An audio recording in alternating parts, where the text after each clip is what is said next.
Today I'm going to discuss the 3 different types of breast implants, talk about some of the pluses and minuses for each. The original type of breast implant is our saline implant. The saline implant has a little fill valve.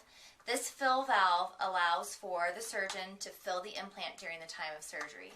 The outer shell of the implant is a silicone shell, which is similar to the other implants. During the implantation of surgery, the implant itself can be rolled to a very small size and inserted through the nipple, under the inframammary fold where the underwire of a bra goes, or through the underarm.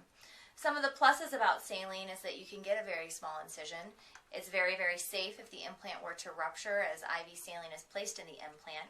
Some of the negatives about saline is that they can tend to ripple, they can sometimes have a sloshing effect, and because of this valve, they can have a tendency to leak. The second type of implant is the cohesive silicone gel implant. Again, the same shell as the saline implant, except for inside is a pre-filled, very soft silicone gel. This requires a little bit larger incision, an incision of about 4 to 5 centimeters, which is just under an inch, or an inch to 2 inches. The silicone gel implants have a very natural feel. They're softer than a real breast. If this were to be poked with a pen or cut, it would stay together, much like a Jell-O mold. These are one of my favorite implants for the way that they feel. The negatives of these implants is that they do become pre-filled, so you can't customize the size, but they come in about every 25 cc's. There is also an 800 cc limit to the max size of these implants, but they're a very great option. They are typically round in shape, so the implant can spin.